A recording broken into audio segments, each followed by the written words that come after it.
मैं पूरा टेक्स्ट नहीं करती, स्किम कर लेती हूँ, फर्स्ट 2-3 सेंटेंसेस जल्दी जल्दी नजर मार लेती हूँ, सो दैट मुझे पता चल जाए कि पैसेज में क्या बात हुई है। और अब अगर दे लिखा हुआ है तो दे के बाद क्या होता है, सब्जेक्ट वर्ब एग्रीमेंट की अगर बात करें, दे के बाद वर्ब की फर्स्ट फॉर्म आएगी। और ड्रॉप डाउन ब्लैंक्स इस तरीके से करने वाले हैं कि हमारे 44 आउट ऑफ 44 पक्का आएंगे ही आएंगे। एक स्टेप नहीं होता, एक एक्शन नहीं होती, एक मेजर नहीं होता, एक प्रोसेस होता है। प्रोसेस वो होता है जिसमें बहुत सारे स्टेप्स हैं।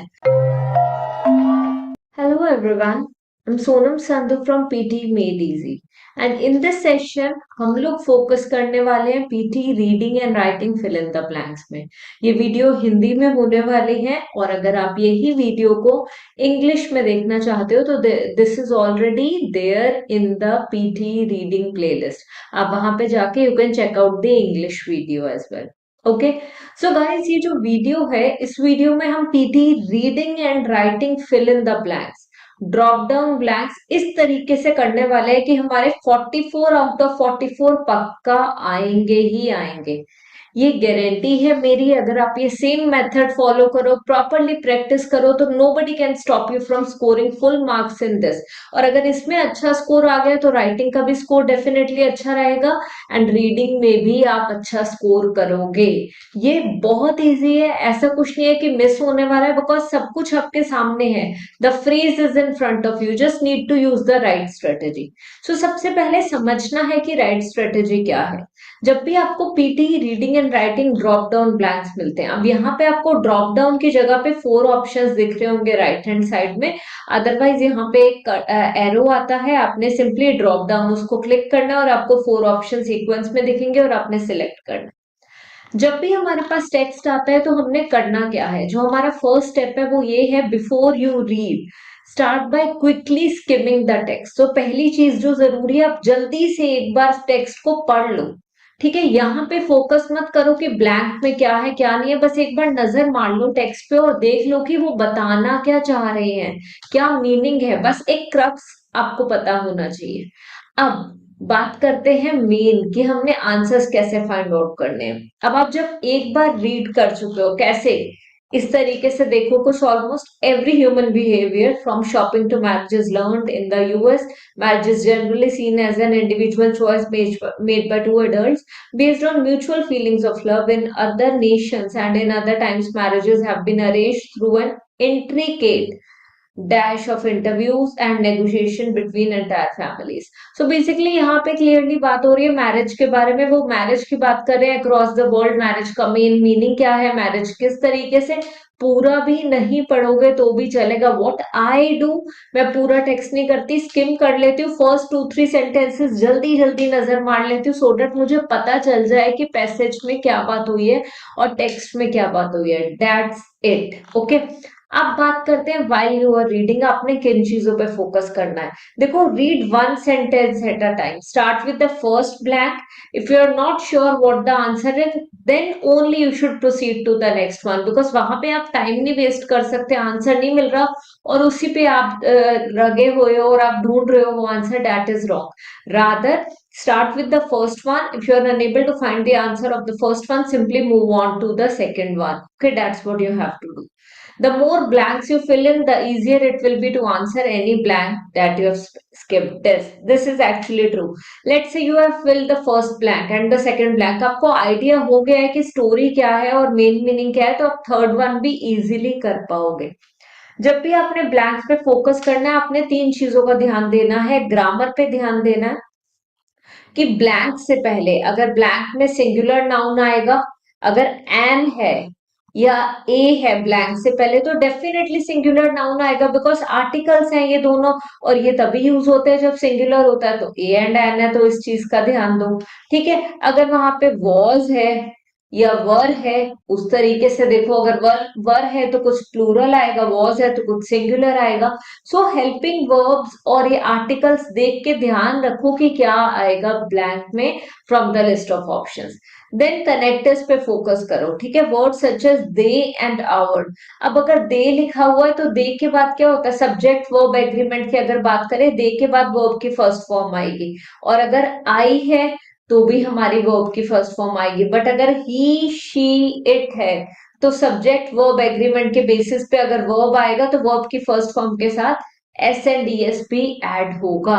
सो इन चीजों का जरूर ध्यान देना है, because reading and writing drop down blanks भी ऐसे ही होते हैं, और हमारी reading fill in the blanks भी अगर ये अच्छी तरह करने लग गए ना, 44 मार्क्स इसके भी पक्के हैं और उसके भी 25 मार्क्स पक्के हैं, PT reading fill in the blanks, because method बिल्कुल सेम है। आपने बस ध्यान देना है कि मीनिंग मैच होना चाहिए, सेंस बननी चाहिए। Third one is collocation. कुछ वर्ड्स जो है जो कॉमनली यूज होते हैं, है ना, तो वो जो वर्ड्स हैं वो आपने ध्यान देने के, लेट से ब्लैंक से पहले कंप्लीटली है, खुद देखोगे एल वाई लगा हुआ, ये एक एडवर्ब है। सो एडवर्ब के बाद क्या आएगा, है ना, या तो कोई एडजेक्टिव आएगा या कोई वर्ब आएगा, इन दोनों के अलावा कोई चीज नहीं आ सकती। अगर एडवर्ब है पहले तो या तो एडजेक्टिव या वर्ब आएगा। तो इन चीजों का ध्यान दो, जैसे कंप्लीटली है तो उसके साथ सेटिस्फाइड, ये कॉमन कॉलोकेशन है, ये कॉमन वर्ड्स हैं जो एक साथ यूज होते हैं। पेनफुल है तो एक्सक्रूशिएटिंगली पेनफुल, मतलब बहुत ज्यादा पेनफुल को हम इस तरीके से शो करते हैं, we use this adverb excruciatingly. Okay, तो इन चीजों का ध्यान देना है। सो ये है आपके मेन रीडिंग के fill in the blanks, reading and writing fill in the blanks PT के।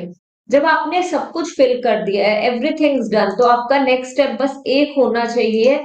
After you have read everything, after you have done everything, just go through the text once, just go through the passage one to make sure everything makes sense. But अगर आपको लग रहा है कि कोई particular चीज की सेंस नहीं बन रही है, तो इट मीन्स कि आपका आंसर रॉन्ग है। वहां पे आंसर चेंज करके देखो और फिर रीरीड करो वो पर्टिकुलर सेंटेंस, पूरा पैसेज मत रीरीड करना, खाली वो पर्टिकुलर सेंटेंस रीरीड करना और आपको पता चल जाएगा वेदर इट मेक सेंस और not. Guess if you are not sure, यहाँ पे कोई नेगेटिव मार्किंग नहीं है और आपको फिर भी नहीं समझ आ रहा कि आंसर क्या होना चाहिए, so please do not hesitate guessing the answer, because there is no negative marking, and हो सकता है कि जो आपका एजुकेटेड गेस है उसकी वजह से आपका काफी अच्छा स्कोर है। तो स्टार्ट करते हैं हमारे फर्स्ट वन। ओके, सो यहाँ पे आपको क्लियरली दिख रहा है कि मैरिज की बात हो रही है, हम ऑलरेडी पढ़ चुके थे। हमारा नेक्स्ट स्टेप क्या है, one blank eight a time, और फोकस करना है ग्रामर, कॉलोकेशंस एंड कनेक्टर्स पे। सो आ जाओ जरा इधर। वो क्लियरली बात कर रहे हैं इन अदर नेशंस, उसी सेंटेंस से स्टार्ट करो जहां पे ब्लैंक है। In other nations and in other times marriages have been arranged through an intricate dash of interviews. Intricate होता है कोई डिटेल्ड, इंट्रिकेट स्टेप, एक्शन, अब कुछ भी हो सकता है, intricate step, action, process, measure. अब आइडियली जो मैरिज होता है ये कैसे अरेंज होती है, एक स्टेप नहीं होता, एक एक्शन नहीं होती, एक मेजर नहीं होता, एक प्रोसेस होता है। प्रोसेस वो होता है जिसमें बहुत सारे स्टेप्स हैं। सो ये एक प्रोसेस होता है, process of interviews and negotiation between entire families. So answer will be process here. Process जो है आइडियली तो कुछ भी हो सकता था आंसर, क्योंकि इंट्रिकेट क्या है, इंट्रिकेट एक एडजेक्टिव है, एडजेक्टिव के बाद नाउन आना था, तो स्टेप भी नाउन है, एक्शन भी नाउन है, प्रोसेस भी नाउन है, मेजर भी नाउन है। बट प्रोसेस क्यों आया, क्योंकि ये एक प्रॉपर मीनिंग बना रहा है, बहुत ही क्लियर मीनिंग, एक प्रॉपर सेंसिबल सेंटेंस। अगर मैं बात करूं तो इसमें कोहेरेंस है, लॉजिक है, इसीलिए प्रोसेस आया। क्योंकि एक स्टेप में नेगोशिएशन नहीं हो सकती, बहुत सारे इंटरव्यूज नहीं हो सकते, इसीलिए the correct answer is process. Coming to the second one, two women, ठीक है, टू विमेन मैरी बिफोर, हाँ sorry, in Papua New Guinea, okay, almost 30% of women marry. अब यहाँ पे हमारा कोई वो नहीं है ना, तो यहाँ से स्टार्ट करो, there is no blank in the previous one. To people who are not from such a culture, arranged marriages में seem to involve risk of incompatibility and complete dash. So वहां पे वो क्लियरली कह रहे हैं उन लोगों के लिए, ठीक है, फॉर दोज पीपल, ठीक है, who are not from such a culture, कि जहां पे मैरिज होती है बिफोर 18 और अरेंज मैरिजेस, तो उनके लिए ये जो है ये रिस्क हो सकता है, इसमें इनकॉम्पैटिबिलिटी हो सकती है और complete dash of romantic love. अब अरेंज मैरिज है, इनकॉम्पैटिबिलिटी की बात करें तो किसी चीज का सर्वाइवल ऑफ रोमांटिक लव तो होगा नहीं, कंप्लीट इनएडिक्वेसी ऑफ, और कंप्लीट कंस्ट्रक्शन भी नहीं हो सकता। तो what can it be, it can be complete absence of, ठीक है, कंप्लीट एब्सेंस ऑफ, ठीक है, हमारा हो गया एब्सेंस ऑफ रोमांटिक लव। सो ये हमारा आंसर हुआ। ठीक है,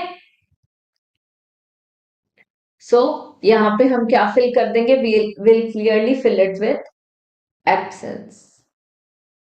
okay, let's come to the last blank. But many people from cultures where marriages are arranged, okay, which include a number of highly populated and modern countries, often prefer the dash. Means का मतलब होता है, यहाँ पे 4 options है। Often prefer the means, means का मतलब होता है कि कोई चीज, है ना, कोई चीज, बट ये कोई चीज तो है नहीं। ठीक है, often prefer the technique, arrange marriage एक टेक्निक भी नहीं है और एक प्रोसीजर भी नहीं है। So they often prefer the approach. What? They often prefer the approach. यहाँ पे जो करेक्ट आंसर हमारा आएगा, that will be clearly approach, कि वो ये पर्टिकुलर अप्रोच, अरेंज मैरिजेस वाले जो अप्रोच है, they prefer this particular approach, वो इस अप्रोच को प्रेफर करते हैं। So the correct answer here will be approach, कि they prefer this approach because it reduces stress and increases stability. इस तरीके से बस आपने फोकस करना है reading and writing fill in the blanks पे, and if you do like this, आप देखना मीनिंग भी हमेशा क्लियर होगा, आंसर्स भी सारे के सारे करेक्ट होंगे। और अगर अभी तक आपने मेरा रीडिंग का फुल मॉक टेस्ट नहीं चेक करा, जिसमें मैंने आपके सामने फुल टेस्ट करके दिखाया था and I scored 90, you may go and check that out. उसमें मैंने सब कुछ डिटेल में समझाया, हर एक question type, reading and writing fill in the blanks, reading fill in the blanks, है ना, multiple choice question, reorder paragraphs, हर एक चीज को डिटेल में समझाया, और कैसे अटेम्प्ट करना है एग्जाम में वो भी बताया। You may go and check out that. अब नाउ मैंने तो आपको मेथड भी समझा दिया और ये करके भी दिखा दिया। Now it's the time for you to follow the same technique and do this. So video को यहीं पे पॉज करो, ठीक है, आप 5 मिनट्स का ब्रेक लो, जल्दी से ये क्वेश्चंस करो और मुझे कमेंट सेक्शन में इसके आंसर्स दो। मैं आपको पिन कमेंट की हेल्प से इसका करेक्ट आंसर बताने वाली हूँ of this second one. So that's all for this video. I hope आपको इस वीडियो से काफी हेल्प मिलेगी, और फिर भी आपको किसी भी रीडिंग में, किसी भी पीटी के पार्ट में प्रॉब्लम आती है, do let me know in the comment section. वो मैं सेम वीडियो शूट करूंगी और आपके साथ जरूर शेयर करूंगी जल्दी। Thank you very much, see you soon.